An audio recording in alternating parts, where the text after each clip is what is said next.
அந்த ஆட்சிக்குத்தான் இன்றைக்கு மக்கள் இப்படி ஒரு பாடத்தை கொடுத்திருக்கிறார்கள். இதைவிட பெரிய பெரிய முடிவுகள் வந்திருக்கின்றன.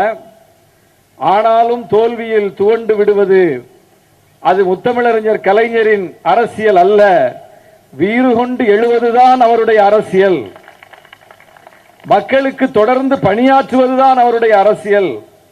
மக்களோடு மக்களாக மீண்டும் கரம் கோர்த்து நிற்பதுதான் அவருடைய அரசியல். நாம் யாருக்கு செயலாற்றுகிறோமோ அவர்கள் நமக்கு நன்றியோடு இருப்பார்கள் என்று நாம் எதிர்பார்க்க கூடாது. நன்றியோடு இருக்க மாட்டார்கள். ஆனாலும் நாம் பணியாற்ற வேண்டும் என்பதுதான் முத்தமிழறிஞர் கலைஞர் கற்றுத்தந்த அரசியல். எனவே அவரை நினைவு கூறுகிற இந்த கூட்டம் என்பதும் அவருடைய நினைவு நாளை கடைபிடிப்பது என்பதும் மீண்டும் மக்களிடம் செல்ல வேண்டும் என்பதை நினைவூட்டுவதற்காகத்தான். முன்னால் பேசிய தோழர் தங்கை சொன்னார், மதிவதனி, கலைஞர் எப்படியெல்லாம் குறிவைக்கப்பட்டார். இன்றைக்கு ஆட்சி மாறிவிட்டது, காட்சிகள் மாறிவிட்டன, அணிகள் மாற்றம் நடந்துவிட்டது. ஆட்சி மாறிவிட்டது, காட்சி மாறிவிட்டது, அணி மாற்றம் நடந்துவிட்டது. ஆனால் அதற்காக எம்மை போன்றவர்கள் கொள்கையை மாற்ற முடியுமா? 3 மாதத்திற்கு முன்னால் வரை முத்தமிழறிஞர் கலைஞர் வாழ்க, அவர் ஆற்றிய பணிகள் இன்னென்ன என்றெல்லாம் பட்டியல் போட்டு நீட்டி முழங்கிய நாங்கள் இப்போது எங்கள் வாயை பூட்டி வைக்க முடியுமா? திராவிட மாடல் இந்தியாவுக்கே ரோல் மாடல் என்று சொல்லி மேடைதோறும் முழங்கி இருக்கிறோம், மக்களிடம் போய் பேசி இருக்கிறோம். இல்லை இல்லை, இப்போது 3 மாதத்தில் அது திராவிட மாடல் அல்ல என்று மாற்றி பேச முடியுமா? பேச முடியாது. பல ஆண்டுகளாக எந்த கருத்தை மக்களிடம் சொன்னோமோ, எந்த கொள்கையை முன்னிறுத்தினோமோ, எந்த கொள்கையின் ஐக்கானாக முத்தமிழறிஞர் கலைஞர் அவர்களை பார்த்தோமோ அதை அப்படியே பார்க்கிறோம், அப்படியே தொடர்கிறோம். எந்த மாற்றமும் எங்களிடம் இல்லை. மாற்றி பேச முடியாது. மாற்றி பேசினால் அது மலிவான அரசியலாக போய்விடும். மலிவான அரசியல் செய்ய எமக்கு தெரியாது. மலிவான அரசியல் செய்ய முடியாது. ஆதாய அரசியல் செய்ய முடியுமா? 5 ஆண்டுகளும் திராவிட மாடல் ஆட்சி இருந்தது. முதலமைச்சர் உங்களுக்கு நெருக்கமாக இருந்தார். அமைச்சர் பெருமக்கள் நீங்கள் கேட்டதையெல்லாம் செய்து கொடுத்தார்கள். கேட்டதையெல்லாம் என்றால் தனிப்பட்ட முறையில் எதையும் நானும் கேட்கவில்லை, தனிப்பட்ட முறையில் அவரும் எனக்கு எதுவும் செய்யவில்லை. இப்போது ஒரு பட்டியல் போட்டார் அல்லவா, நானும் ஒரு பட்டியல் போட்டேன் அல்லவா. நாகப்பட்டினம் தொகுதிக்கு என்ன செய்திருக்கிறோம், தமிழ்நாடு முழுவதும் நம்முடைய கொள்கைக்கு நம்முடைய மக்களுக்கு என்ன செய்திருக்கிறோம் என்று ஒரு நீண்ட பட்டியல் இருக்கிறது. அப்படி 5 ஆண்டு காலம் ஆட்சிக்கு நெருக்கமாக இருந்தோம். அதனால் ஆட்சியை பாராட்டி பேசினோம். அதனால் முத்தமிழறிஞர் கலைஞரின் புகழை பாடினோம். அதனால் முத்துவேல் கருணாநிதி ஸ்டாலின் அவர்களை பற்றி பாராட்டி பேசினோம். இப்பதான் ஆட்சி மாறிடுச்சுல, அப்படியே இப்போ பிளேட்டை மாத்திரலாம்ல. மாத்தி இன்றைக்கு இருக்கிற முதலமைச்சரை பாராட்டி பேசலாம் தானே, இன்றைக்கு இருக்கிற ஆட்சியை பற்றி புகழ்ந்து பேசலாம் தானே. ஆதாய அரசியல் தான் எங்களுடைய அரசியல் என்றால் கடந்த 5 ஆண்டுகளும் அதைத்தான் நாங்கள் செய்திருக்க வேண்டும். இப்போது ஆட்சி மாறிவிட்டது, காட்சி மாறிவிட்டது, நாங்களும் மாற்றி பேசி இருக்க வேண்டும். ஆனால் ஆதாய அரசியல் அல்ல எங்கள் அரசியல். ஏன் அப்படி மாற்றி பேசாமல் அன்றைக்கு என்ன பேசினோமோ அதே இன்றைக்கு பேசுகிறோம் என்றால் நாங்கள் பேசுவது, நாங்கள் உள்வாங்கி இருப்பது கருத்தியல் அரசியல், கொள்கை அரசியல், நாகரிக அரசியல், பண்பாடான அரசியல், முதிர்ச்சியான அரசியல். எனவே அந்த அரசியலை எந்த காலத்திலும் பேசுவோம், எல்லா காலத்திலும் பேசுவோம், தொடர்ந்து பேசுவோம், எங்கும் பேசுவோம். ஏனென்றால் அது பேசியாக வேண்டிய அரசியல். முத்தமிழறிஞர் கலைஞர் இந்தியாவிலேயே ஒரு யூனிக்கான, ஒரு தனித்துவமான ஒரு தலைவர்.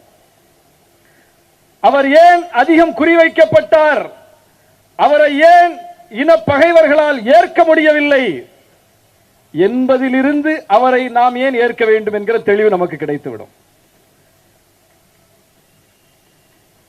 உன் நண்பன் யார் என்று சொல், உன்னை நான் சொல்கிறேன் என்று சொல்வார்கள் அல்லவா, அது மாதிரிதான். கலைஞரை யார் ஏற்றார்கள், யார் எதிர்த்தார்கள், அதுல இருந்து நாம முடிவு பண்ணலாம். கலைஞரை நாம ஏற்கணுமா எதிர்க்கணுமா? கலைஞர் தன்னுடைய ஆட்சி காலம் முழுவதும், இன்னும் சொல்ல போனால் 80 ஆண்டுகளுக்கும் மேலான அவருடைய பொது வாழ்வு முழுவதும் அவர் யாருக்காக பணியாற்றினார், யாருக்காக செயலாற்றினார் என்பதை படித்தால், என்பதை பார்த்தால் தெரிந்துவிடும் அவரை நாம ஏற்கணுமா எதிர்க்கணுமா.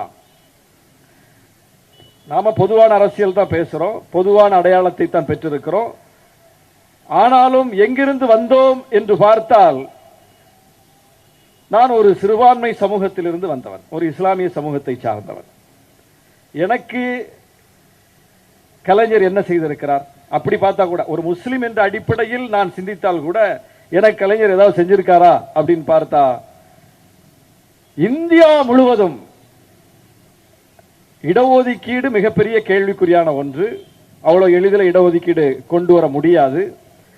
இந்தியாவில் இடஒதுக்கீடெல்லாம் எப்படி வந்துச்சு, அதற்கு புரட்சியாளர் அம்பேத்கர் பட்ட பாடி என்ன, தந்தை பெரியார் பட்ட பாடி என்ன, சமூக நீதி தலைவர்கள் பட்ட பாடி என்ன, விபி சிங் ஒரு ஆட்சியையே இழக்க வேண்டிய நிலை வந்தது.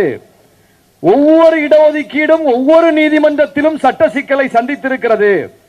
நீதிமன்றங்கள் கேள்வி மேல் கேள்வி போட்டு இடஒதுக்கீடுகளை எப்படி அணுகி இருக்கிறார்கள் அப்படின்னு அதுக்கு ஒரு மிக நீண்ட வரலாறு இருக்கு. அதெல்லாம் இப்ப சொல்ல முடியாது. ஒரு மிக நீண்ட வரலாறு இடஒதுக்கீடு வரலாறுங்கிறது. அப்படி எந்த சமூகத்திற்கு இடஒதுக்கீடு கொடுப்பதாக இருந்தாலும் அவ்வளவு எளிதில் கொடுக்க முடியாது. இப்ப கடந்த எடப்பாடி ஆட்சி காலத்தில் வன்னிய சமூகத்துக்கு 10.5 விழுக்காடு இடஒதுக்கீடு கொடுத்தார்ல, அது இருக்கா? இல்ல. யார் அதை நீக்கினா?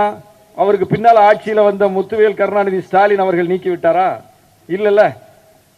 அப்ப எடப்பாடி கொடுத்த இடஒதுக்கீட்டை பின்னால் வந்த ஆட்சியாளர்கள் நீக்கல, அல்லது எடப்பாடியே நான் தப்பு பண்ணிட்டேன் நான் வாபஸ் வாங்கிக்கிறேன் வாபஸ் வாங்கல. யார் நீக்கினாத? நீதிமன்றம் நீக்கிவிட்டது. ஆந்திராவில் ராஜசேகர் ரெட்டி முதலமைச்சராக இருந்தார்ல, ஜெகன்மோகன் ரெட்டி அவருடைய தந்தையார் ராஜசேகர் ரெட்டி காங்கிரஸ் பேர் இயக்கத்தினுடைய ஒரு மிகப்பெரிய தலைவர். அவர் முதலமைச்சராக இருந்த போது 5 விழுக்காடு இடஒதுக்கீடு கொடுத்தார் அங்க உள்ள இஸ்லாமியர்களுக்கு. நீதிமன்றம் அதை நீக்கிருச்சு. இப்படி பல இடஒதுக்கீடுகள் இந்தியா முழுவதும் பல்வேறு காலங்களில் கொடுக்கப்பட்ட இடஒதுக்கீடுகள் நீதிமன்றத்தால் நீக்கப்பட்டிருக்கின்றன, சட்ட சிக்கல்களை சந்தித்திருக்கின்றன. இது எப்படி கொடுக்க போச்சு அப்படின்னு கேட்டு ரிஜெக்ட் பண்ணிடுவாங்க, ஈஸியா ரிஜெக்ட் பண்ணிடுவாங்க.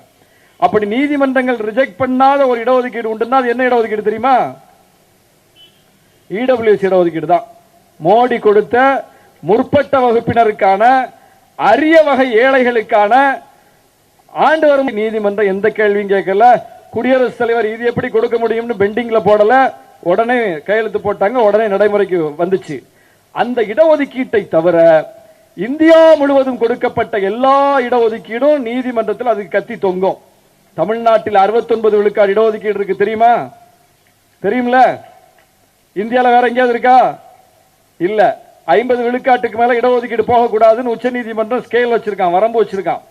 அந்த வரம்பையே உடைத்து 69 விழுக்காடு இடஒதுக்கீட்டை சட்டமாக்கி காட்டிய ஒரே மாநிலம் தமிழ்நாடு தான். அந்த 69க்கும் கத்தி இருக்கு. அம்மையார் ஆட்சி காலத்தில் அதுக்கு சட்ட பாதுகாப்பு கொடுக்கப்பட்டது. ஆனாலும் நீதிமன்றத்தில் அதை சேலஞ்ச் பண்ணிக்கிட்டே தான் இருக்கிறாங்க. அப்படி எல்லா இடஒதுக்கீடும் சேலஞ்ச் ஆகிட்டே இருக்கிற காலகட்டத்தில் முத்தமிழறிஞர் கலைஞர் பட்டியலின மக்களுக்கான இடஒதுக்கீட்டை அதிகப்படுத்தினார். பழங்குடியினருக்கு தனியாக இடஒதுக்கீடு கொடுத்தார். பிற்படுத்தப்பட்டோர் என்றிருந்த பட்டியலை பிரிச்சு மிகவும் பிற்படுத்தப்பட்டோர்னு ஒரு பிரிவை உருவாக்கினார். அதுல பல்வேறு பிற்படுத்தப்பட்ட, மிகவும் பிற்படுத்தப்பட்ட சமூகங்களை பட்டியலிட்டு தனியா 20 விழுக்காடு இடஒதுக்கீடு கொடுத்தார். பட்டியலின பிரிவில் இருக்கக்கூடிய அருந்ததிய சமூகத்திற்கு 3 விழுக்காடு உள்ஒதுக்கீடு கொடுத்தார். இஸ்லாமிய சமூகத்திற்கு 3.5 விழுக்காடு இடஒதுக்கீடு கொடுத்தார். கொடுத்தது மட்டுமில்ல, இன்றைக்கு வரைக்கும் எந்த சட்ட சிக்கலையும் சந்திக்காத அளவுக்கு சிறப்பாக கொடுத்தார். இப்ப நான் ஒரு இஸ்லாமியன் கலைஞருக்கு நன்றி உடையவனா இருக்கணுமா வேண்டாமா? இருப்பேனா மாட்டேனா? ஒரு இஸ்லாமியர் என்று என்னை பார்த்தால், அப்படி அணுகினால் கூட எனக்கும் என் தலைமுறைக்கும் தன் கையில் இருந்த அதிகாரத்தால் வேலை செய்துவிட்டு போயிருக்கிறார் முத்தமிழறிஞர் கலைஞர். அப்ப எவ்வளவு பார்த்து செஞ்சிருக்காரு, எவ்வளவு சவாலான விஷயத்தை செஞ்சிருக்காரு. எவ்வளவு சவாலான விஷயத்தை எப்படி சட்ட சிக்கல் சந்திக்காத அளவுக்கு செய்திருக்கிறார். எண்ணம் இருக்கலாம், ராஜசேகர் ரெட்டிக்கும் கொடுக்கணும்னு எண்ணம் இருந்திருக்குல்ல, கொடுத்தார்ல, அதுல பிழை இல்லல்ல. அவரும் தானே இஸ்லாமியர்களுக்கு கொடுத்தாரு. ஆனா சட்ட சிக்கலை சந்திச்சு நீதிமன்றம் ரத்து பண்ணிருச்ச. ஆனால் கலைஞர், அதுதான் கலைஞரின் பார்வை. என்ன பார்வை? நம்ம கொடுத்துருவோம், ஆனா அங்க இருக்கிறவன் இதை என்ன பண்ணுவான்? மேல இருக்கிறவன் யாரு? ஜட்ஜா இருக்கிறவன் யாரு? நீதிபதிகள் யார்? அந்த இடத்தில் இருப்பது யார்? உச்ச நீதிமன்றத்தினுடைய இருக்கைகளில் அமர்ந்திருப்பவர்கள் யார்? உயர் நீதிமன்றங்களில் நீதிபதிகளாக இருப்பவர்கள் யார்? சமூக நீதி கருத்தியலை உள்வாங்கியவர்களா? பிற்படுத்தப்பட்ட, மிகவும் பிற்படுத்தப்பட்ட பட்டியலின, பழங்குடியின, சிறுபான்மையின சமூகங்களில் இருந்து வந்தவர்களா? இல்லை. முழுக்க முழுக்க முன்னேறிய வகுப்பினர் தான் அந்த பொறுப்புகளில் அமர்ந்திருக்கிறார்கள். நாம கொடுத்துட்டு போயிடுவோம், அவன் விட்டு வைப்பானா? அப்ப இந்த எளிய மக்கள் காலங்காலமா போராடி ஒண்ணு கேட்கிறாங்க, நம்ம அதை கொடுக்கிறோம் அதிகாரத்தை பயன்படுத்தி. அதை நாம ஏனோதானோன்னு கொடுத்துட்டு போயிட்டா அவன் அதை விட்டு வைக்க மாட்டான், அதை ரத்து செய்து விடுவான். இந்த மக்களுக்கு கிடைக்காமல் போய்விடும். ஆட்சியில் நாம் இருப்போம், இல்லாமல் கூட இருப்போம், ஆனால் நாம் போட்ட சட்டம் இருக்க வேண்டும் என்று சிந்தித்து செயல்படுத்தினார். எல்லாருக்கும் இப்படி செஞ்சிருக்கிறார், எல்லாருக்கும் செஞ்சிருக்கிறார். இன்னைக்கு நம்ம நின்று பேசக்கூடிய பகுதி எது? தரமணி. வரும்போது பார்த்தேன், அப்படியே ஒரு ஐடி காரிடார், அப்படியே டைடல் பார்க்க பார்த்தேன், அப்புறம் இந்த அசண்டாஸ் ஒண்ணு பார்த்தேன். மிகப்பெரிய அளவுக்கு இன்றைக்கு வளர்ச்சி பெற்று ஒரு முன்னேறிய நாட்டில் ஒரு சாலையில் பயணிக்கும் போது என்ன உணர்வை பெறுவோமோ, ஒரு வளர்ந்த நாட்டில் ஒரு சாலையில் பயணிக்கும் போது என்ன உணர்வை பெறுவோமோ, அந்த உணர்வை இன்றைக்கு இந்த ஓஎம்ஆர் சாலையில் பயணிக்கும் போது பெறுகிறோம் என்றால் இதற்கு விதை போட்டது யார்? டைடல் பார்க்கை கட்டி எழுப்பியது யார்? தமிழ்நாட்டில் தகவல் தொழில்நுட்ப புரட்சிக்கு விதை போட்டது யார்? இன்றைக்கு இளைஞர்கள் அதனால் பயனடைந்து கொண்டிருக்கிறார்களே. பயனடைகிற இளைஞர்கள் தமக்கு நன்றியோடு இருப்பார்கள் என்று எதிர்பார்த்து அவர் செய்யவில்லை. தமிழ்நாட்டை செதுக்க வேண்டும் என்று செதுக்கினார். இப்படி ஏராளமான திட்டங்கள் அடுக்கிக்கிட்டே போலாம். மிகப்பெரிய திட்டங்கள் பார்த்து பார்த்து செய்திருக்கிறார். தலைமுறைக்கு பார்த்து செய்திருக்கிறார். ஒவ்வொரு சமூகங்களுக்கும் பார்த்து செய்திருக்கிறார். விளிம்பு நிலை சமூகங்களான எளிய சமூகங்களுக்கு புதுரை வண்ணார் நலவாரியம் ஒன்று அமைச்சர், நாடாளுமன்ற உறுப்பினர், எமது கட்சியின் பொதுச் செயலாளர் அண்ணன் ரவிக்குமார் அவர்கள் 2006 இருந்து 2011 வரைக்கும் சட்டமன்ற உறுப்பினராக இருந்தார். அப்படி அவர் சட்டமன்ற உறுப்பினராக இருக்கும்போது அவர் வைத்த கோரிக்கை தான், இந்த புதுரை வண்ணார்னு ஒரு சமூகம் இருக்கு, அவங்க மிக மிக நலிந்த பிரிவா இருக்காங்க, அப்படி ஒரு சமூகம் இருக்கதே பொதுவெளிக்கு தெரியல, அவர்களுக்கு ஒரு நலவாரியம் அமைத்து அவர்கள் பிரச்சனையை அரசு கவனிக்க வேண்டும் சொன்னார். அந்த கோரிக்கையின் நியாயத்தை புரிந்து கொண்டு அந்த 2006 ஆட்சியிலேயே புதுரை வண்ணார் நலவாரியம் அமைத்து கொடுத்தவர் முத்தமிழறிஞர் கலைஞர். எவ்வளவு மைக்ரோ லெவல்ல பார்த்தா இதை செய்ய முடியும். அப்போ கோரிக்கை வைத்தது அண்ணன் ரவிக்குமார், செய்து கொடுத்தவர் முத்தமிழறிஞர் கலைஞர். இரண்டு பேருடைய உணர்வும் ஒரு புள்ளியில் சந்தித்தால் மட்டும்தான் இது சாத்தியம். 1000 கோரிக்கைகளோடு போகிறோம், ஆட்சியாளர்கள் எல்லா கோரிக்கையும் நிறைவேற்றிடுறாங்களா? அப்போ அந்த கோரிக்கையை புரிந்து கொள்வதற்கு ஒரு கருத்தியல் பார்வை வேண்டும். அந்த கோரிக்கையை பற்றி அவருக்கு ஒரு தெளிவு வேண்டும். இந்த கோரிக்கை நியாயமானது. புதுரை வண்ணர் எவ்வளவு பேர் இருக்காங்க, இதை செஞ்சு கொடுக்கறதுனால நமக்கு என்ன ஓட் பேங்க் வந்துட போகுது அப்படின்னு சராசரி அரசியல்வாதி அப்படி பதில் சொல்வார். அப்படிதானே? இது என்னங்க ஒரு மைக்ரோ கம்யூனிட்டி, இதுக்கு போய் இதெல்லாம் நம்ம செஞ்சு என்ன ஓட்டா வரப்போகுது, இதனால் நமக்கு என்ன ஓட்டு கிடைக்க போகுது என்று சராசரி அரசியல்வாதிகள் தேர்தல் கணக்கோடு ஓட்டு கணக்கோடு ஆட்சியில் இருந்து செய்கிற ஒவ்வொரு செயல் திட்டத்தையும் முடிச்சு போட்டு பார்ப்பார்கள். ஆனால் முத்தமிழறிஞர் கலைஞர், நான் பல மேடைகளில் சொல்லி இருக்கிறேன், அவர் அந்த பச்சை மை வச்சு கையெழுத்து போட்டுதான திட்டங்களை செயல்படுத்தினார். அதிகாரம், அந்த பச்சைங்கிறது அதிகாரம் இல்லையா? அவர் கையில் இருந்த அந்த பச்சை மை கொண்ட பேனா என்பது பெரியாரின் கையில் இருந்த தடி. ரெண்டும் ஒண்ணுதான். பெரியார் அதிகாரத்தில் இல்ல, கையில தடிய வச்சிருந்தாரு. கலைஞர் அதிகாரத்தில் இருந்தார், பேனா வச்சிருந்தார். அந்த தடியை வச்சுக்கிட்டு அவர் என்னென்ன செய்யணும்னு சொன்னாரோ அதையெல்லாம் அந்த பேனாவை வச்சுக்கிட்டு செஞ்சு காட்டியவர் தான் முத்தமிழறிஞர் கலைஞர். அதில் ஒன்றுதான் பெண்களுக்கு சொத்தில் சமபங்கு உரிமை என்கிற சட்டம். அது ஒன்று சாதாரண ஒன்றல்ல. ஆணாதிக்க சமூக அமைப்பில் இன்னைக்கும் ஒரு குடும்பத்தில் பெண்கள் எப்படி நடத்தப்படுகிறார்கள் என்பதை பார்க்கிறோம்.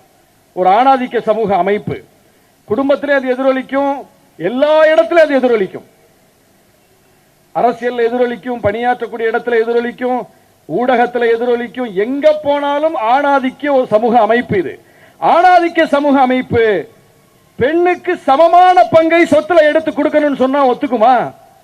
அந்த மனம் ஏற்குமா? ஏற்காது. அப்படி இவன் ஏற்க மாட்டான். இவன் பேசி பயனில்ல, சட்டம் போட்டா தான் சரியா வரும் என்று சொல்லி 1989 இப்ப இல்ல, இப்பதான் சுப்ரீம் கோர்ட் சொன்னாங்க ஒரு 2 வருஷத்துக்கு முன்னாடி சொத்துல சமபங்கு உரிமை கொடுக்கணும்னு உச்ச நீதிமன்றம் இப்ப சொல்லுச்சு. ஆனால் உச்ச நீதிமன்றம் சொல்வதற்கு 30 ஆண்டுகளுக்கு முன்னால், 40 ஆண்டுகளுக்கு முன்னால் அப்படி ஒரு சட்டத்தை போடுவதற்கு ஒருவருக்கு சிந்தனை வர வேண்டும் அல்லவா? அதுதான் பெரியாரிய சிந்தனை, அதுதான் அம்பேத்கரிய சிந்தனை, அதுதான் மார்க்சிய சிந்தனை, அதுதான் முற்போக்கு சிந்தனை. அப்படிப்பட்ட தலைவர், அப்படி அவருடைய திட்டங்களை எல்லாம் எடுத்து பார்த்தீங்கன்னா ஒவ்வொன்றுமே முற்போக்கானதாக இருக்கும். எதிர்கால தலைமுறைக்கு நீண்ட கால பயனை தரக்கூடியதாக இருக்கும். அப்படியெல்லாம் பார்த்து பார்த்து செஞ்சவர் எப்படி அடையாளப்படுத்தப்படுகிறார்? இப்ப நான் சொன்னதெல்லாம் வச்சு அவர் நினைவு கூறப்படுறார். ஒவ்வொரு தலைவர்களுக்கும் பிறந்த நாள் வருது, நினைவு நாள் வருது இல்ல? எல்லா தலைவருக்கும் வருது. மறைந்த எல்லா தலைவர்களின் நினைவு நாளையும் கடைபிடிக்கிறார்கள், எல்லா தலைவர்களின் பிறந்த நாட்களையும் கொண்டாடுகிறார்கள். அப்படி கொண்டாடப்படும் போது அவர்களுடைய நேர்மறையான அம்சங்களை மட்டுமே வைத்துத்தான் விவாதம் நடக்கிறது. இப்ப ராஜாஜி மூதறிஞர், சென்னை மாகாணத்தினுடைய கவர்னர் ஜெனரலாக இருந்தவர், முதலமைச்சராக இருந்தவர், ஒரு மிகப்பெரிய அறிஞர், பெரியாரின் தோழர். கருத்து வேற்றுமைகள் இருந்தாலும் கூட நாகரிகமான அரசியலை முன்னெடுத்த தலைவர் பெருமக்களில் அவரும் ஒருவர். அப்படிப்பட்ட நிறைய பின்புலம் இருக்கு அவருக்கு. உடம்பெல்லாம் மூளை என்று சொல்வார்கள் ராஜாஜியை பற்றி சொல்லும்போது. இப்ப ராஜாஜியை நினைவு கூறும் போது எப்படி நினைவு கூறுறோம்? ஏதாவது எதிர்மறையான அம்சங்களை வைத்து அவரை நினைவு கூறுகிறார்களா? அவர் குலக்கல்வி திட்டத்தை கொண்டு வந்தார், அதை தந்தை பெரியார் முறியடித்தார், காமராசரை முன்னிறுத்தி அந்த அரசியலை தமிழ்நாடு முறியடித்தது என்பது மிகப்பெரிய வரலாறு. ஆனாலும் கூட ராஜாஜி மிக முக்கியமான ஒரு அரசியலை செய்திருக்கிறார். என்ன அரசியல்? இன்றைக்கு முத்தமிழறிஞர் கலைஞரை பற்றி சொல்லும் போது வாரிசு அரசியலை கொண்டு வந்தவரே கலைஞர் தான் அப்படின்னு ஒரு பிராண்ட் பண்றாங்க. வாரிசு அரசியலா? அது திமுக தாங்க, அது கலைஞர் தாங்க அப்படின்னு சொல்லி கலைஞருக்கு அதை காயின் செய்கிறார்கள்.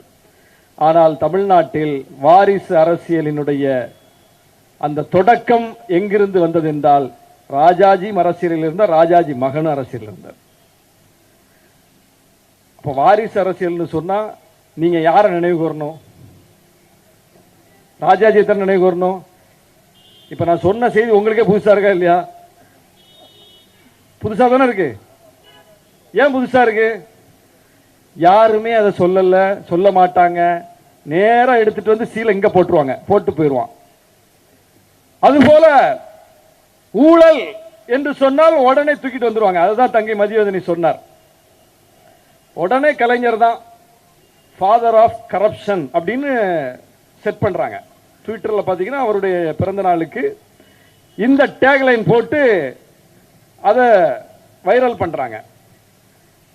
ஊழல் குற்றச்சாட்டில் பதவி இழந்தவர் யார் தெரியுமா? கலைஞரா? பதவியை ராஜினாமா செஞ்சுட்டு போனது யாரு? இல்ல, அது ரொம்ப லேட்டஸ்ட். அதுக்கு ஒரு வரலாறு இருக்கு. ஆழ்வார்பேட்டையில் ஒரு ரோடு இருக்கு தெரியுமா? என்ன ரோடு? TTK road. டிடிகேன்னா என்ன? டிடி கிருஷ்ணமாச்சாரி. அப்புறம் எப்படி நினைவு கூறுவாங்க ஊழலுக்கு? டிடிகே தான் ஊழல் குற்றச்சாட்டில் முதலாக பதவியை ராஜினாமா செய்ய வேண்டிய நிலைக்கு தள்ளப்பட்டவர். தெரியுமா யாருக்காவது? ஏன் வந்து சேரல அந்த செய்தி? அப்போ எப்படி கருத்தை கட்டமைக்கிறார்கள், எப்படி ஒரு அரசியலை கட்டமைக்கிறார்கள். சரி, ராஜாஜியை விட்டுருவோம், டிடிகே விட்டுருவோம். ஊழலுக்காக தண்டிக்கப்பட்டு பதவி இழந்த முதலமைச்சர் இந்தியாவிலேயே யார்? முத்தமிழறிஞர் கலைஞரா? முத்துவேல் கருணாநிதி ஸ்டாலின் அவர்களா? யார்? ஜெயலலிதா அம்மையார். அப்போ மதர் ஆஃப் கரப்ஷன் சொல்லி நீ ட்ரெண்ட் பண்ணணும்ல. யாராவது பண்றாங்களா? ஜெயலலிதா அம்மையாருக்கும் நினைவு நாள் பிறந்த நாள்லாம் வந்துட்டு போதில்ல. ஆனால் பேச மாட்டாங்க.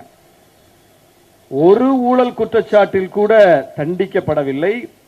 சர்க்காரியா கமிஷன் உட்பட கலைஞர் மீது வைக்கப்பட்ட எல்லா குற்றச்சாட்டுகளும் நீதிமன்றத்தால் முறியடிக்கப்பட்டிருக்கிறது. அதல்ல செய்தி, அதல்ல செய்தி. நீதிமன்றத்தால் முறியடிக்கப்பட்டிருக்கிறது செய்தி கிடையாது. கலைஞருடைய பின்புலம் என்ன, நாம் பட்டியல் போட்டவருடைய பின்புலம் என்ன, அதுதான் முக்கியமானது. டிடி கிருஷ்ணமாச்சாரியாரின் பின்புலம் என்ன, ஜெயலலிதா அம்மையாரின் பின்புலம் என்ன, கலைஞரின் பின்புலம் என்ன, எல்லா பின்புலத்தையும் பாருங்க. இவருடைய சமூக பின்புலம் என்ன, அவர்களின் சமூக பின்புலம் என்ன, இவருக்கு பின்னால் இருக்கிற லாபி என்ன, அவர்களுக்கு பின்னால் இருந்த லாபி என்ன, இவருடைய பொருளியல் பின்புலம் என்ன, அவருடைய பொருளியல் பின்புலம் என்ன, எல்லா பின்புலத்தையும் எடுத்து பாருங்க, ஆய்வு செய்து பாருங்க. இவர் விளிம்பு நிலையிலும் விளிம்பு நிலையில் இருந்து வந்த தலைவர். அவர் ஏன் வந்து உடன்பிறப்புகளுக்கு கடிதம் எழுதிட்டு இருந்தார் டெய்லி? ஜெயலலிதா அம்மா எழுதிட்டு இருந்தாங்களா? தேவையில்லை. ஏன்? அந்த அம்மாக்கு எழுதுறதுக்கு 1000 பேர் இருப்பான், இவருக்கு எழுதுறதுக்கு ஆள் இருக்காது. இவர் தான் எழுதணும். புரியுதா பிரச்சனை? கலைஞர் சந்தித்த பிரச்சனை. கலைஞர் ஏன் பேசிக்கொண்டே இருந்தார்? அந்த அம்மா பேசிக்கிட்டே இருந்தாங்களா? அந்த அம்மாவுக்கு பேசுறதுக்கு 1000 பேர் வருவான், இவருக்கு பேசுறதுக்கு அவர் தான் பேசணும். கலைஞர் ஏன் அன்றாடம் அரசியல் செய்து கொண்டிருந்தார்? அந்த அம்மா அன்றாட அரசியல் செஞ்சாங்களா? செஞ்சாங்களா? இல்ல. அன்றாட அரசியல் செய்யணும், அன்றாடம் பேசணும், அன்றாடம் எழுதணும், தன் மீது வரக்கூடிய அவதூறுகளுக்கு குற்றச்சாட்டுகளுக்கு அன்றாடம் பதில் சொல்லணும். அங்க வேற யாரோ உட்கார்ந்து பேசிட்டு இருப்பாங்க, பதிலா சொல்லிட்டு இருப்பாங்க. இப்படி வேலை செய்வதற்கு ஒரு பெரிய கூட்டம் இருக்கும். அந்த அம்மா வாழ்நாள் அவங்களை சந்திச்சிருக்க கூட மாட்டாங்க. டிடி கிருஷ்ணமாச்சாரிக்காக பேசுவதற்கு, ஜெயலலிதா அம்மையாருக்காக பேசுவதற்கு வலதுசாரிகள் முட்டி மோதிக்கொண்டு வருவார்கள். ஆனால் ஒரே ஒரு வலதுசாரி கூட கலைஞருக்காக வாதாட வரமாட்டான். வலதுசாரிகள்னா யாரு? அவங்க தான் எல்லா செக்டார்லையும் ஊடுருவி இருக்கிறவங்க, எல்லா செக்டார்லையும் நிறைந்திருப்பவர்கள். மீடியாவா அவங்க தான் இருப்பாங்க, அவங்க கட்டுப்பாட்டில் தான் இருக்கும். நீதிமன்றங்களா அவங்க தான் ஆதிக்கம் செலுத்துவாங்க. எல்லா அரசு அதிகார பொறுப்புகளா, முக்கிய முதன்மை பொறுப்புகளா அவங்க தான் இருப்பாங்க. அப்படி அவர்களால் நிரம்பி இருக்கக்கூடிய ஒரு அமைப்பு முறையில் இவருக்கு பேசுறதுக்கு, லாபி பண்றதுக்கு, எழுதுறதுக்கு ஆளே கிடையாது. இவரா செய்யணும், அல்லது இவர் கருத்தை ஏற்றுக்கொண்ட வலிமையற்ற பின்புலத்தை கொண்ட நாம செய்யணும். இதுதான் இவருடைய நிலை. அப்படி இருக்கும்போது இவர் மீது ஒரு குற்றச்சாட்டு, அம்மையார் மீது ஒரு குற்றச்சாட்டு. அம்மையாருக்கு சுப்ரீம் கோர்ட்ல எவ்வளவு பெரிய லாபி இருக்கு, எவ்வளவு பெரிய வழக்கறிஞர்கள் வருவாங்க, எவ்வளவு பெரிய பின்புலம் இருக்கு. அம்மையார் கேட்டு கொள்ளாமலேயே வந்து பேசுவதற்கு ஆள் உண்டா இல்லையா? ஆள் உண்டு. கலைஞருக்கு அப்படி உண்டா? அப்போ மிகப்பெரிய பின்புலம் இருந்தும் சட்ட ரீதியில் அவரால் வெற்றி பெற்று வர முடியவில்லை. பின்புலமே இல்லாமல் சட்ட ரீதியில் வெற்றி பெற்று வந்தார் கலைஞர். அதற்கு பிறகு 2G அந்த குற்றச்சாட்டில் ஆராசா அவர்களும் கனிமொழி அவர்களும் அதே மாதிரி சட்ட ரீதியில் வாதாடி போராடி வெளியே வந்தாங்க. மோடி காலில் விழுந்து வரல, மோடி கொண்டு வந்த சட்டங்களுக்கு கையெழுத்து போட்டுட்டு சரண்டர் ஆகி வரல, மோடிக்கு ஆதரவு கொடுத்துட்டு வரல, தேர்தலில் மோடியோட கூட்டணி வச்சுட்டு வரல. மோடி சந்தித்த 3 நாடாளுமன்ற தேர்தல், 2014 தேர்தல், 2019 தேர்தல், 2024 தேர்தல், 3 தேர்தலிலும் மோடியை எதிர்த்து அணியை கட்டி தமிழ்நாட்டில் மிகப்பெரிய வெற்றியை பதிவு செய்த வரலாறு தான் இங்க உள்ள வரலாறு. அப்படி இருக்கும்போது எப்படி ஃபேவர் பண்ணி கொடுப்பாங்க, எப்படி விடுதலையாவதற்கு உதவி செய்வாங்க? அப்போ அரசியல் ரீதியாக சமரசம் செய்து கொள்ளாமல் சட்ட போராட்டத்தை மட்டுமே நடத்தி வெளியே வந்தாங்களா இல்லையா, விடுதலை ஆனாங்களா இல்லையா? இவ்வளவு பெரிய வரலாறு இருக்கு, கண்ணுக்கு முன்னாடி நம்ம பார்க்கிறோம். ஆனால் ஊழல்னா நேர கொண்டு வந்து சீலை இங்க போட்டுருவாங்க, நேர சீலை இங்க தான். அப்ப வாரிசு அரசியல்னா சீலிங்க தான், ஊழல்னா சீலிங்க தான். இப்படியே ஒவ்வொன்றா எடுத்துட்டு போனீங்கன்னா எல்லாத்துக்கும் பழியை, அவப்பெயரை, இழி சொல்லை வாழ்நாள் முழுவதும் கலைஞர் சந்தித்திருக்கிறார். வாழ்நாள் முழுவதும் சந்தித்திருக்கிறார். தமிழின துரோகி என்று ஒரு பட்டத்தை கொடுத்து விட்டார்கள். தமிழின தலைவர் என்று அவரை அழைப்பதற்கு பதிலாக தமிழின துரோகி என்று பட்டியலை கொடுத்து பெயரை கொடுத்துட்டாங்க. எப்படி அது? இன்றைக்கு நாம் பார்க்கிற தமிழ் அறிஞர்களுக்கான அத்தனை நினைவு சின்னங்களையும் எழுப்பியவர் அவர்தான். டி நகர்ல போனீங்கன்னா மாப்போசியுடைய திருவுருவ சிலை இருக்குது. மாப்போசியார் ஒரு தமிழ் தலைவர், வடக்கெல்லை தெற்கெல்லை போராட்டத்தை முன்னின்று நடத்திய, நம்முடைய எல்லை பகுதிகளை மீட்பதற்காக மிகப்பெரிய போராட்டங்களை நடத்திய ஒரு தலைவர். அப்படிப்பட்ட தலைவருக்கு சிறப்பு செய்திருக்கிறார் முத்தமிழறிஞர் கலைஞர். அவர் நம்மளை எதிர்த்தவராச்சு, அவர் எதிர்த்து பேசியவராச்செல்லாம் பார்க்கல. ஆனால் இலங்கையில் போய், ஈழத்தில் போய் இந்திய அமைதிப்படை தமிழ் மக்களை அழித்துவிட்டு வருது. இங்க அமைதிப்படைய வரவேற்பதற்கு முதலமைச்சராக இருக்கக்கூடிய கலைஞர் போனும் புரோட்டோகால். கலைஞர் என்ன சொன்னார் தெரியுமா? அதெல்லாம் போக முடியாது, வரவேற்க முடியாது என்று சொல்லிவிட்டார், மறுத்து விட்டார். ஆனால் தமிழர் தலைவராக போற்றப்படுகிற ஐயா மாப்போசி அவர்கள் போய் அமைதிப்படை வரவேற்றார். வாழ்நாள் முழுவதும் இந்தி எதிர்ப்பு அறப்போரில் தன்னை ஈடுபடுத்திக் கொண்டவர் முத்தமிழறிஞர் கலைஞர். கள்ளக்குடி போராட்டம் அதற்கு சாட்சி. அவர் ஒரு மொழி உரிமை வீரர் என்பதற்கான சாட்சி. அப்படி ஏராளமான போராட்டங்களை நடத்தி இருக்கிறார். தமிழுக்கு செம்மொழி அந்தஸ்தை முதலில் அந்த அந்தஸ்தை பெற்று தந்தவர் முத்தமிழறிஞர் கலைஞர். அப்படி ஒரு பேக்ரவுண்ட் இருக்கு. அதனால அவரை தமிழின தலைவர் நாம சொல்றோம். ஆனால் தமிழின துரோகின்னு சொல்றவங்க தமிழின தலைவர்னு யார சொல்றாருன்னா மாப்போசியை சொல்கிறார்கள். அவர் தான் அமைதிப்படை வரவேற்றாரு. ஏன் இந்தியை நாம படிக்க கூடாதுன்னு மல்லு கட்டினவரும் அவர் தான். எப்படி வரலாற்றை திருப்பி போடுகிறார்கள், வரலாற்றை அப்படியே மாற்றி போடுகிறார்கள். மாப்போசியை நாமும் போற்றுகிறோம், அவருடைய போராட்டத்தை மதிக்கிறோம். ஆனால் அவரை எப்படி நினைவு கூறுகிறார்கள், இவரை எப்படி நினைவு கூறுகிறார்கள்? ஒவ்வொன்னா இப்படி நான் பட்டியல் போட்டுக்கிட்டே போக முடியும். மிகப்பெரிய பட்டியல் இருக்கிறது, மிக நீண்ட வரலாற்று குறிப்புகள் இருக்கின்றன. எல்லாவற்றிலும் கலைஞரை குறிவைத்தவர்கள் இப்படி அவர் யாரு, அவர் பேக்ரவுண்ட் என்ன, அவர் யாருக்காக வேலை செய்கிறாரு என்பதை பார்த்து எரிச்சல் அடைந்து அவர் மீது கல்லறிபவர்கள். எனவே அவர்கள் கல்லறிகிறார்கள் என்றால் அந்த பின்புலத்தை நம்ம பார்க்கிறோம், அவங்க பேக்ரவுண்ட பார்க்கிறோம், அவங்க ஏன் இதை செய்யறாங்கன்னு பார்க்கிறோம். அவங்க கல்லறியக்கூடிய அவளுக்கு இவர் என்ன செஞ்சிருக்காருன்னு பார்க்கும்போதுதான் வரலாறு நமக்கு சில பாடங்களை தருது. அந்த இடத்தில் தான் கலைஞருக்காக எப்போதும் பேச வேண்டியிருக்கிறது. அது கலைஞருக்காக பேசுறதல்ல, அல்லது அவர் கட்டிக்காத்த திமுக என்கிற கட்சிக்காக பேசுவதல்ல, அல்லது இன்றைக்கு திமுக தலைவராக இருக்கிற அண்ணன் முத்துவேல் கருணாநிதி ஸ்டாலின் அவர்கள் நமக்கு நெருக்கமானவர் அதனால பேசுறதுங்கிறதுக்காக இல்ல, அல்லது இங்க கூப்பிட்டு நிகழ்ச்சி நடத்துற அண்ணன் மாசு நம் மீது பேரன்பு வச்சிருக்கிறாரு அதனால கூப்பிடுறாரு அதனால போய் பேசுவோம் என்கிற குறுகிய கணக்கில் அல்ல. நான் பட்டியல் போட்டது அனைத்து என்ன வரலாற்று நிகழ்வுகள். ஒவ்வொன்றுக்குள்ளையும் மிகப்பெரிய வரலாறு இருக்குது. ஒவ்வொன்றுக்குள்ளையும் நாம தாங்கி இருக்கக்கூடிய கொள்கை இருக்கு. நாம அரசியலுக்கு வந்திருக்கிறதே இந்த கொள்கைக்காகத்தான், அரசியல்ல இருக்கிறதே இந்த கொள்கைக்காகத்தான். இந்த கொள்கையை விட்டுட்டு எந்த அரசியலை பேச முடியும்? நம்ம எந்த அரசியலை பேச முடியும்? தேர்தல் வரும் போகும், வெற்றி வரும் போகும், அணி இருக்கும் மாறும், அதெல்லாம் தேர்தல் அரசியல் எந்த உத்தரவாதமும் சொல்ல முடியாது. இன்னைக்கு இருக்கிற அணி இப்படியே இருக்குன்னு சொல்லிட முடியுமா? 10 வருஷமா கட்டி காப்பாத்தினாது அணியே 10 நாள்ல போயிடுச்சு. போச்சா இல்லையா? 10 வருஷமா கட்டி காப்பாற்றிய அணி. கொள்கை ரீதியா ஏதாவது பிரச்சனை இருந்துச்சா? கொள்கை ரீதியா ஏதாவது பிரச்சனை இருந்துச்சா? கொள்கை ரீதியாக மாநில உரிமை சார்ந்து ஏதாவது விட்டு கொடுத்தாங்களா? பிஜேபியோட ஏதாவது சமரசம் செய்தார்களா? கொள்கை ரீதியில் எந்த பிரச்சனையும் இல்லை. ஆனால் எப்படி ஒரு 10 நாளில் 10 ஆண்டு காலம் தொடர்ந்த பல தேர்தல்களாக தொடர்ந்த ஒரு அணி ஒரே ஒரு தேர்தல் பின்னடைவில் இல்லாம போச்சு? அப்போ 10 ஆண்டுகளாக தொடர்ந்த கொள்கை கூட்டணியே 10 நாளில் காணாமல் போகும் என்றால் கோடிட்ட இடத்தை நிரப்பிக் கொள்ளுங்கள். அப்போ அணிகள்லாம் எந்த எந்த உத்தரவாதமும் கிடையாது. இந்த அணிதான் நீடிக்கும், இந்த அணிதான் தொடரும். ஆனால் கொள்கை நீடிக்கும், கொள்கை தொடரும், கொள்கை நீடிக்க வேண்டும், கொள்கை தொடர வேண்டும். கருத்தியல் அரசியல் தமிழ்நாட்டில் தொடர வேண்டும்.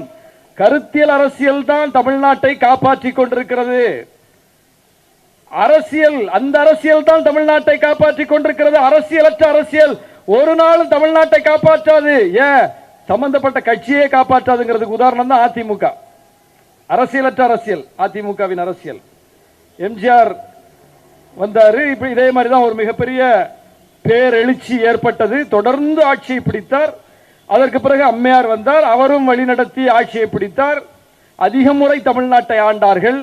ஆனால் எம்எல்ஏக்களை கட்டி காப்பாற்ற முடிகிறதா? பாருங்க, ரெசார்ட்ல அடைச்சு வைக்க வேண்டிய நிலைமை தானே வந்துச்சு. ஆனால் இந்தியாவிலேயே எனக்கு ரொம்ப வியப்பா இருக்கு, ஒரு கட்சி தான் எம்எல்ஏக்களை ரெசார்ட்ல அடைச்சு வைக்கவே இல்லை. அவங்கவுங்க பாட்டுக்கு சுத்திட்டு இருக்காங்க. மிகப்பெரிய வியப்பாக இருக்கிறது. ஏன்னா கருத்தியல் அடிப்படையில் உருவாக்கப்பட்ட கட்சி எப்படிப்பட்ட அலையடித்தாலும் அதை பற்றி கவலைப்படாது. கலைஞர் அப்படி கவலைப்படவில்லை. 3 முறை தொடர்ந்து எம்ஜிஆர் தான் முதலமைச்சர். கலைஞர் கட்சியை கலைச்சிட்டு போயிட்டாரா? திமுக காரங்க எல்லாம் அதிமுக போய் சேர்ந்துட்டாங்களா? அண்ணன் துரைமுருகன் அவர்களோடு ஒரு நாள் ஒரு 1.5 மணி நேரம் 2 மணி நேரம் உட்கார்ந்து பேசக்கூடிய வாய்ப்பு கிடைத்தது. அவர் வாழ்க்கையில் நடந்த எல்லா விஷயத்தையும் மனந்திறந்து என்கிட்ட பேசினார், அவருடைய கோட்டுப்புறம் இல்லத்துல. நான் இதெல்லாம் நீங்க எழுதுங்கண்ணா அப்படின்னு. எங்க போய் எழுதுறது, எல்லாம் வயசாகி போச்சு அப்படின்னு சொன்னார். அப்ப அவர் சொன்ன செய்தியில ரொம்ப முக்கியமானது எம்ஜிஆருக்கும் அவருக்கும் இடையே இருந்த பிணைப்பு. வாடா போடான்னு கூப்பிடுவாரு. அவர் தான் எனக்கு எல்லாமே செஞ்சு வச்சாரு, என்னை படிக்க வச்சாரு, நான் கேட்டதெல்லாம் பண்ணி கொடுப்பாரு அப்படின்னு சொல்லிட்டு ஒரு செய்தியை சொன்னார். அவருடைய இருக்கையில் அமர்ந்துட்டு எம்ஜிஆர் சொல்றாராம், கட்சிக்கு வந்துரு அப்படின்னு. ஜன்னலை திறந்து அங்க போய் நின்றுட்டு மாடியில் நின்றுட்டு துரைமுருகன் சொன்னாராம், இதுல இருந்து குதிங்கன்னு சொன்னா நான் குதிச்சிருவேன், ஆனா கட்சி மாறான்னு சொன்னா மாற மாட்டேன் அப்படின்னு சொன்னார். இதுல இருந்து குதிங்கன்னா நான் குதிச்சிருவேன், ஆனா கட்சி மட்டும் நான் மாற மாட்டேன் அப்படின்னு சொன்னாராம். அப்ப என்ன அடிப்படை அதுல? அப்போ 3 முறை ஆட்சியில் இருக்கிறாரு, தொடர்ந்து ஆட்சியில் இருக்கிறாரு. திருப்பி ஆட்சிக்கு வருவோமா இல்லையாங்கிற ஒரு தயக்கம், ஒரு கேள்வி இந்த பக்கம் இருக்கவங்களுக்கு இயல்பா வரும்ல. சரி, அப்ப அவர் தான் கூப்பிடாருல, போயிடலாம்ல. ஆனாலும் போகாமல் அவரை தக்க வைத்தது எது என்றால் அவர் உள்வாங்கிய அந்த திராவிட இயக்க அரசியல், கருத்தியல். அப்ப அந்த அரசியலுக்கு இடம்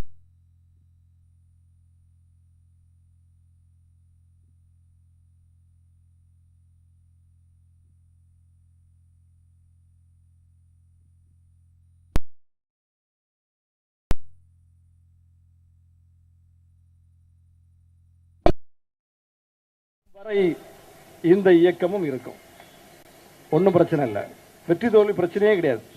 அப்ப கலைஞரை நினைவு கூர்வது என்பது, முத்தமிழறிஞர் டாக்டர் கலைஞரை நினைவு கூர்வது என்பது இன்றைக்கு மிக முக்கியமான கால தேவையாக இருக்கிறது. அவருடைய அரசியலை இளைஞர்களிடம் கொண்டு செல்ல வேண்டும், அவருடைய கருத்தியலை கொண்டு போய் சேர்க்க வேண்டும், அவர் இந்த தமிழ்நாட்டிற்கு பார்த்து பார்த்து செய்த திட்டங்களை கொண்டு போய் சேர்க்க வேண்டும், அதை பட்டியல் போட்டு சொல்ல வேண்டும். இன்றைக்கு நாம் படிப்பதற்கு, நாம் வேலையை பெற்றிருப்பதற்கு, இந்த சமூகத்தில் ஒரு சமநிலை நிலவுவதற்கு, வட மாநிலங்களை போல் இல்லாமல் தமிழ்நாடு தனித்துவமாய் இருப்பதற்கு யார் காரணம் என்று நீங்க சிந்திச்சு பாருங்க இளைஞர்களே. என்று நம்ம இளைஞர்கள்ட்ட உரையாடணும். தலைமுறை மாறிவிட்டது. ஒரு புள்ளியோரம் பார்த்தேன், என்னோடு இருக்கக்கூடிய தம்பி எடுத்து எனக்கு அனுப்பியிருந்தார். 2029 தேர்தல் 60 விழுக்காடு அந்த தேர்தலை தீர்மானிக்க போகிறவர்கள் இளைஞர்கள் அப்படின்னு. 2031 தேர்தல் முழுமையாக அந்த தேர்தலை தீர்மானிக்க போகிறவர்கள் இளைஞர்கள் அப்படின்னு ஒரு புள்ளியோரம் பார்த்தேன். அப்போ காலம் மாறிடுச்சு, கோலம் மாறிடுச்சு. முழுக்க முழுக்க முழுக்க இளைஞர்கள் தான் அரசியலை தீர்மானிக்க போகிறார்கள், இப்போதும் தீர்மானித்திருக்கிறார்கள். அந்த தலைமுறையிடம் பேசுவதற்கு திராவிட இயக்கத்திடம்தான் 1000 செய்திகள் இருக்கின்றன. வேற யார்ட்டையும் கிடையாது, செய்தி கிடையாது பேசுறதுக்கு. யார்கிட்ட இருக்கு செய்தி? தமிழ்நாட்டில் இளைஞர்களிடம் உரையாடுவதற்கான செய்தி யாரிடம் இருக்கிறது? திராவிட இயக்கத்திடம் இருக்கிறது. ஏன்? திராவிட இயக்கம் தான் நீட்டுக்கு எதிராக வலிமையான போராட்டத்தை நடத்திக்கிட்டே இருக்கு. அது யாருக்கான அரசியல்? திராவிட இயக்கம் தான் 50 விழுக்காட்டை தாண்டிய கிராஸ் என்ரோல்மெண்ட் ரேஷியோ, உயர்கல்வி படிப்போர் விழுக்காடை தொட்ட தமிழ்நாடு என்கிற பெயரை பெற்று தந்திருக்கிறது. அது யாருக்கான அரசியல்? இந்தியாவிலேயே ஆணுக்கு நிகராக பெண்கள், மாணவர்களுக்கு நிகராக மாணவிகள், இன்னும் சொல்ல போனால் மாணவர்களுக்கும் மிகுதியாக மாணவிகள் படிக்கக்கூடிய மாநிலமாக தமிழ்நாடு தான் இருக்கிறது என்கிற செய்தி, அது யாருக்கான அரசியல்? கட்டணமில்லா பேருந்து பள்ளி மாணவர்களுக்கு யாருக்கான அரசியல்? பஸ் பாஸ் கொடுத்தார்ல கலைஞர், லேப்டாப் கொடுத்தார்ல, என்னென்ன கல்வி உபகரணங்கள் உண்டோ அத்தனையும் அரசு கொடுக்கும் என்று கொடுக்கப்பட்டதே, அது யாருக்கான அரசியல்? மாவட்டந்தோறும் மருத்துவக் கல்லூரிகள் யாருக்கான அரசியல்? இந்தியாவில் எங்கே உண்டா இதெல்லாம்? இப்படி ஒரு வளர்ச்சி இந்தியாவில் எங்காவது உண்டா? உண்டுன்னா காட்டிட்டு பேசு, விவாதிப்போம். அப்படி நாம் மிகப்பெரிய உச்சத்தை எட்டியிருக்கிறோம். முழுக்க முழுக்க முழுக்க இளையோருக்கான திட்டங்கள், முழுக்க முழுக்க முழுக்க இளைஞர்களை பிற்போக்காக இழுத்து விடாமல், சாதிய மதவாதத்தை சொல்லி அவர்களை சுருக்கி விடாமல், வளர்ச்சியை சொல்லி, கல்வியை சொல்லி அப்படி வளர்த்தெடுக்கப்பட்டிருக்கிற அரசியல். அதனாலதான் சாதிய மதவாத சக்திகள் இங்கே வெற்றி பெற முடியவில்லை. சாதி அணிதிரட்டல் செய்த கட்சி ஏற்கனவே ஜெயிச்சிட்டு இருந்ததை கூட பின்னாடி தோத்திருக்காங்க. ஏன்? தமிழ்நாட்டில் அது பழக்கம் இல்லை, அது எடுபடாது. தேர்தல் அரசியல் அது எடுபடாது. மதவாத அரசியலை சொல்லி வந்த கட்சி 3 முறை இந்தியாவே ஏத்துக்குச்சு, தமிழ்நாடு ஏத்துக்கல. ஏன்? இங்க அதை சொல்லி மக்களிடம் எடுபடாது. அப்ப என்ன சொன்னா எடுபடும்? வளர்ச்சியை சொன்னால் எடுபடும், கல்வியை சொன்னால் எடுபடும்.